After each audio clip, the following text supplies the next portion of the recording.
Gonna bring up a guy who was on the show about 4 or 5 months ago. Very funny comedian. I've had the pleasure of working with him in a number of places in New England. And where else would he be?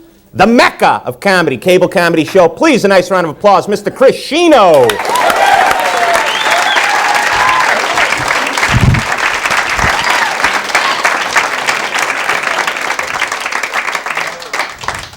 Thank you.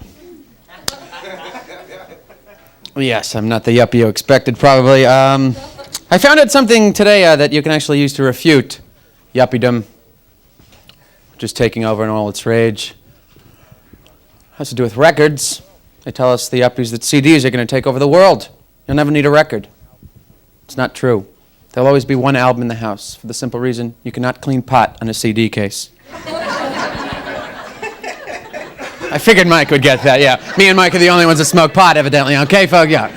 Try it. It doesn't work. The buds, the seeds are falling on the rug. It's like, give me the Yes Songs album. Let's get some work done here, okay? The pound's going off for each one. The shoebox? You use a shoebox to clean your pot in? You've got that much pot that you've got to clean it in a shoebox? Party over your house tonight, all right. I'll bring the CDs. No, you shouldn't do drugs, though, you know that. Sample them. Certainly don't do them. 30, 40 good years of sampling never killed a soul. No, you got to spend money on some things, jeez. Do you give money to bums? Yes, you said, I love whoever said that. Now there's a yuppie in training over there shaking her head. No. Boo-hoo on you. Hiss, hiss. You're the people I like to give bums, but just because you're the yuppies that go by and you look at me and like, oh, you shouldn't do that. You're perpetuating this. I'm like, oh, I'm perpetuating a life. Oh, horrible me. I'm such a horrible person. I give them dollar bills when you're around, so they'll stay out there for another week. I give them money because they provide them with laughter. Bums, I get such laughter out of them. Not disdainful laughter, oh, have you got no shoes, ha ha ha. Nothing like that. I had this experience, this is true. You know how they sleep on the subway grates to get the heat in the wintertime? There were 4 of them sleeping on this grate, and it was beautiful because there wasn't another inch to be bought. They were all warm and nice. And there was a 5th bum in the alleyway. He was sort of watching them. And I walked in between them, went about 40 yards down a block, and I turned around, and the 5th bum came out of the alley with a big spatula and, like, flipped them. Because they would do the same for him, evidently. I love them. I just love when there's weird twists in society, when the downtrodden get to stick the knife right back into all the people. Did you read about the Mona Lisa? The gays had a great victory. You read about that? Because the gays had a lot of problems. You know, they've been taking it, for so many years. You know how they've been taking it, but a weird twist happened for their part. The Mona Lisa. Did you read about it? It's actually Leonardo da Vinci, dressed in drag. They've been wondering for all these years where the little smile came. It was him dressed in drag. And I think that's such a blast. Because he didn't do this unconsciously. They were probably just like us, sitting around, all the artists of that day, big room, drinking some beers, having a good time. Michelangelo, Nostradamus, Raphael, sitting around. Then they started drinking, getting a little out of hand.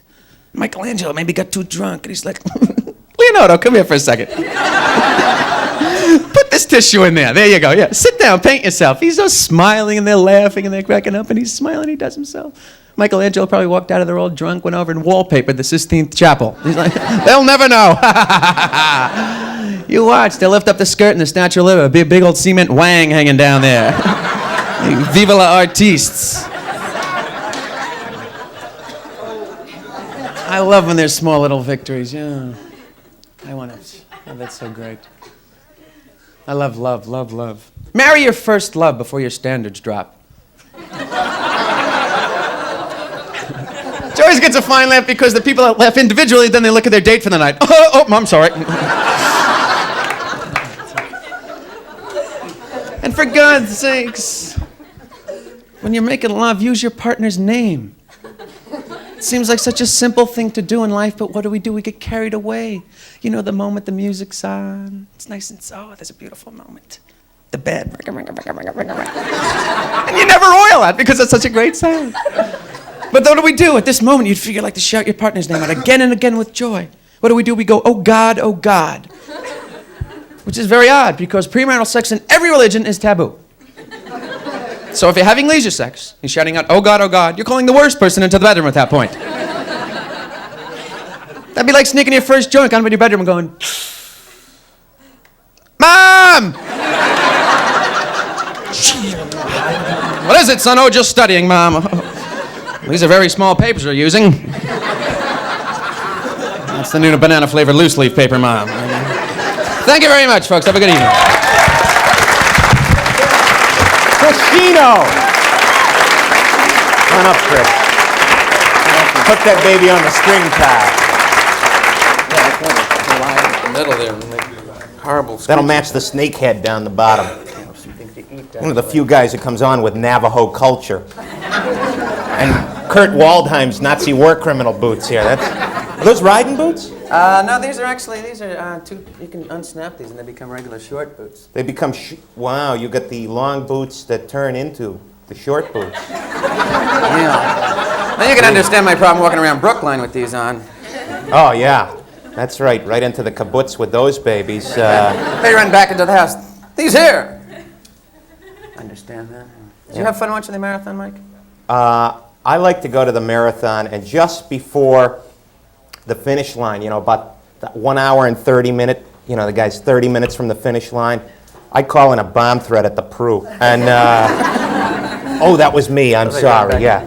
Yeah, I kind of like the marathon. It was interesting this year, yeah. Well, I had no idea they were going to have the wheelchair demolition derby. Oh, yeah. Oh, come on. He threw a brick out there? The place. Yeah, right. They admitted it was their fault. They were speeding down there 40 miles an hour. You don't drive an ice at a car at 60 miles an hour. They admitted it was their problem. Beginning of Le Mans. And they stampeded. And then they took it out on the officials, of course, all the races. Oh, we're going to get them. We'll stampede the officials. Yeah. Because evidently they did a thing to the wheelchair people. Yeah, those cops in the beginning, they looked pretty slick, huh? I was personally hoping that a couple of the cops would get pushed down and like 2,000 guys around right over the top of them. We'll show them Flatfoot, yeah. I can understand about now. You can understand this, Mike. You see policemen downtown Boston riding around on horseback. Right. Because those horses love tar. Yeah. That's their natural running ground. Yeah, exactly. This is a crime deterrent, though. Mm-hmm. The guy's on a horseback. Well, all you have to do is take a sharp corner if you're a crook, and it's like a cartoon with the horse going around, tap dancing on linoleum. This is but a horse. I mean, that's okay if there's like a holdup at the saloon. Yeah. McLeod isn't in town that often. Exactly. Yeah. I think they perpetuated horseback just so that the McLeod series could run a couple extra years. And reruns, yeah. Oh, I know we didn't get to make a reference. But it's a PR thing by the cops. You get to pet the pony, you feed him a little sugar cube. And while you're doing that, the cop whacks you with a stick in the skull. Exactly. And then you have to pick up the little infant because the horse has shit on him and you can't find him anymore, of course. He's down here somewhere. Like little lollipop sticking up out of the dung. Yeah. There's Junior. You're a big sports guy. You just played softball yesterday. I missed the game because I was trying to get ready for this show. And don't let him make that. What was the score of the comedian's softball game?